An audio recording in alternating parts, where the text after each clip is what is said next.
Assalamualaikum warahmatullahi ta'ala wabarakatuh. Perkenalkan, nama saya Muhammad Akmalil Jamil dari kelas DKV 2 dan ini teman saya.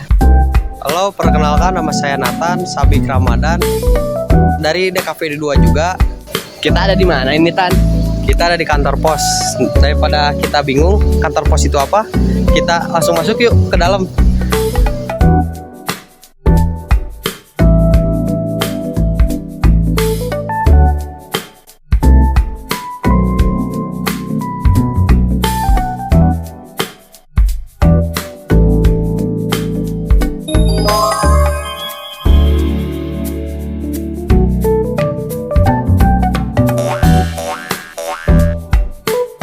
Ya, kita sudah sampai di Museum Pos Indonesia.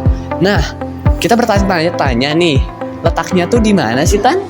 Letaknya ada di Jalan Cilaki, nomor 73 Bandung, di dalam gedung kantor pusat Pos Indonesia. Didirikan pada tahun 1931, museum ini merupakan salah satu museum tertua di Indonesia yang mengkhususkan diri pada sejarah pos, telekomunikasi, dan telegraf di Indonesia.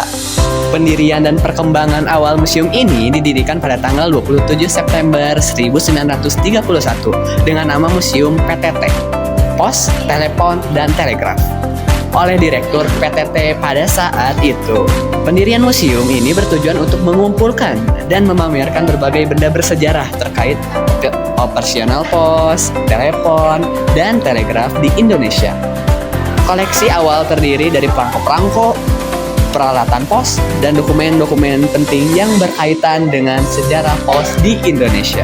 Lokasi dan arti struktur gedung museum ini berlokasi di dalam gedung Pusat Pos Indonesia di Bandung. Gedung ini sendiri merupakan salah satu bangunan bersejarah di Bandung yang dibangun pada tahun 1920-an dengan gaya arsitektur Art Deco.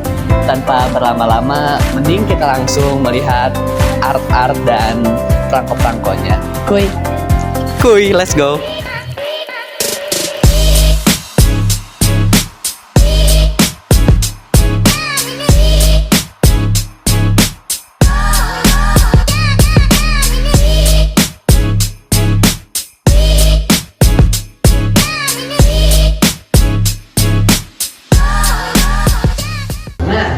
Di sini ada penerbitan perangko bersama bertujuan untuk meningkatkan kerjasama dan persahabatan antar negara yang telah terjalin dengan baik. Penerbitan perangko bersama akan makin memperkokoh hubungan antar negara yang telah dibangun oleh para pendiri bangsa.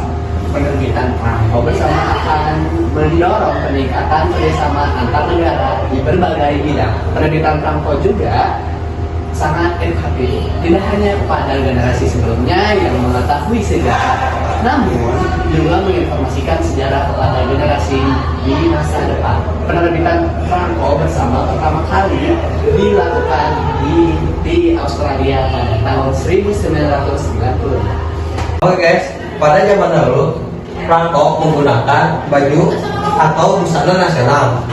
Nah, busana nasional itu adalah pakaian adat yang diambil dari berbagai provinsi di Indonesia. Pakaian adat berasal dari budaya Indonesia dan tradisi tekstil yang dibuat secara tradisional oleh masyarakat berbagai daerah di Indonesia. Busana nasional yang dijadikan desain perangko Indonesia menggunakan kain batik dengan motif utama burung besar Garuda.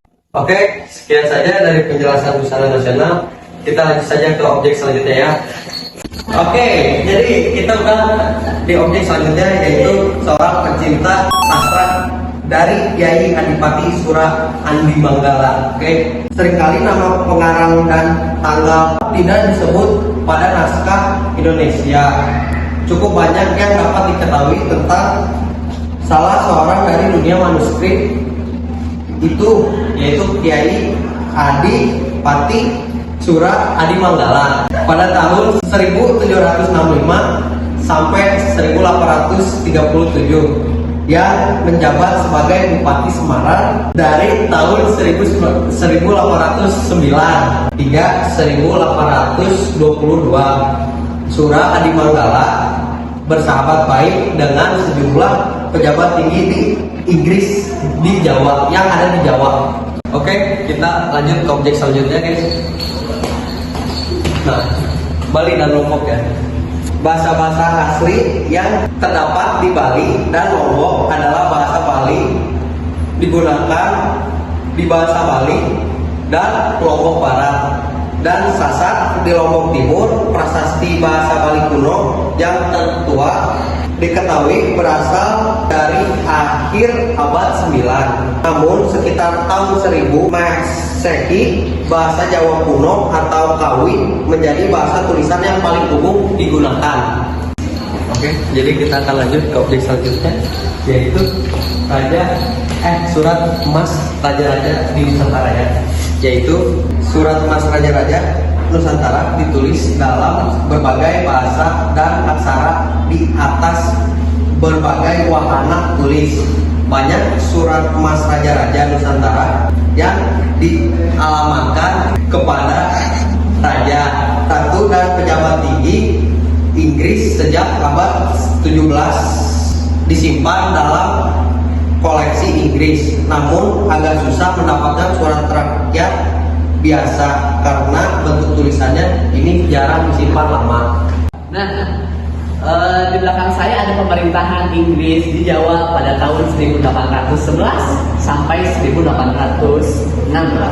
Ketika berlangsung perang yang dikobarkan Napoleon di Eropa pada tahun 1795, Raja Belanda Willem V melarikan diri ke London. Di sana ia memberikan kekuasaan sementara kepada Inggris atas semua wilayah Belanda di luar negeri.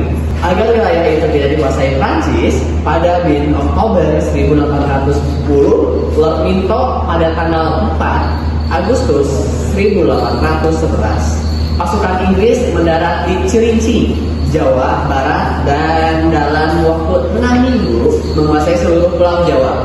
Raffles ditugaskan sebagai Letnan Gubernur Jawa hingga tahun 1816. Nah, kita langsung ke objek selanjutnya. Nah, ada surat emas dari Pontianak. Kesultanan Pontianak didirikan sekitar tahun 1772. Sultan yang kedua Syarif Qasim memiliki hubungan baik dengan Inggris, dan suratnya kepada Raffles bernada bersahabat. Surat di Pontianak senantiasa bersungguh indah. Kalimat pertama sering ditulis dengan kaligrafi yang indah. Setelah wafatnya Sultan Syarif Qasim pada tahun 1820-an, adiknya Sultan Syarif Utsman naik ke tahta Pontianak. Di bawah pemerintahannya, ternyata tradisi untuk menghias dan menyunting surat raja tetap diteruskan.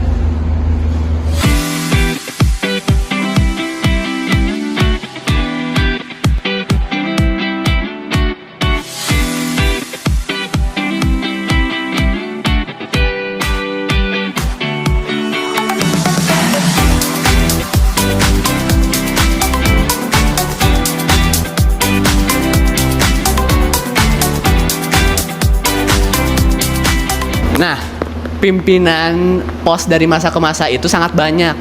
Ini salah satu silsilah dari pimpinan pos. Ada Pos Telegraph and Telephone Dienst, Jawatan Pos Telegraf dan Telepon, ada PN dan Telekomunikasi, ada Perum dan Giro, ada PT Pos Indonesia atau bisa disingkat Persero.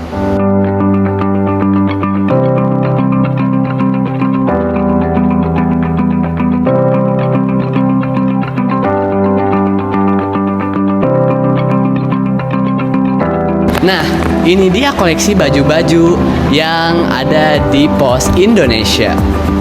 Yang pertama ada tas pengiriman surat, dan ada pakaian seragam pos dari zaman ke zaman. Nah, ini awal pakaian pos yang pertama, dan ini pada zaman Jepang, dan pakaian pos pada tahun 1970-an. Ada pakaian dinas lapangan dari 15 Agustus 1999. Dan Dan ada pakaian dinas pada tahun 185 yang dipakai sampai saat ini.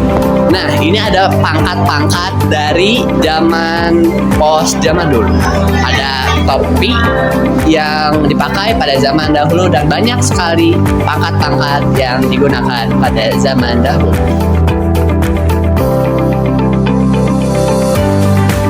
Nah, di belakang saya ini ada kisah pos zaman kuno.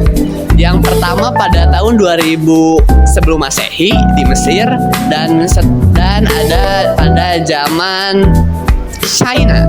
Ada dinasti Zhou, ada di bawah pimpinan Cyrus yang itu Romawi atau Persia, dan di bawahnya ada zaman Renaissance dan masih banyak lagi. I'm swimming in everything you said. I'm thinking about jumping in it. Instead, I got you skinny dipping deep inside my head.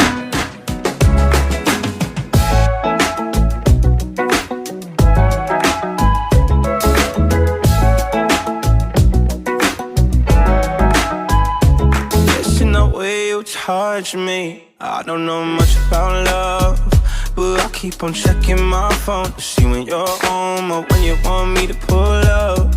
But one and the same, you got me caught in the days. I love it when you say my name real slow. All my love is yours. I'm swimming in everything you said. I'm thinking about jumping in it. Instead, I got you skinny dipping deep inside my head. I'm swimming in everything you said. I'm thinking about jumping in it. Said I got you skinny dipping deep inside my head, inside my head.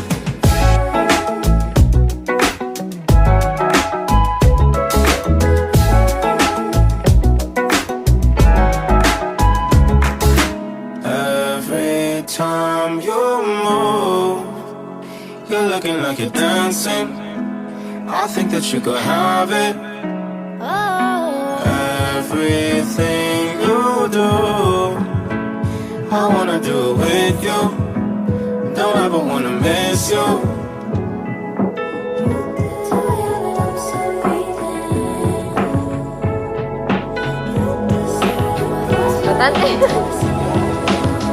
I'm swimming in everything you said. I'm thinking about jumping in it. Instead, I got you skinny dipping deep inside my head.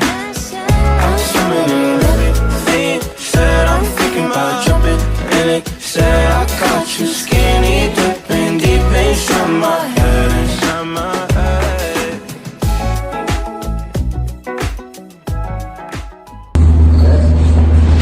Dan perkenalkan, nama saya Ahmad dari Saputra, absen 1, dan saya jobdesknya sebagai kameramen. Oke, perkenalkan, nama saya Nathan, absen 25. Jobdesknya adalah menjadi narator. Perkenalkan, nama saya Muhammad Ahmad bin Jamil dari absen 18. Jobdesk saya adalah narator.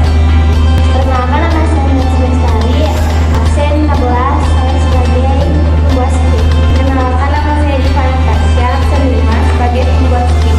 Perkenalkan, nama saya Maya Zakariala, absen 24, jobdesk saya adalah sebagai editor. Sekian dari saya, kelompok kami. Assalamualaikum warahmatullahi wabarakatuh. Dani nih, Dani.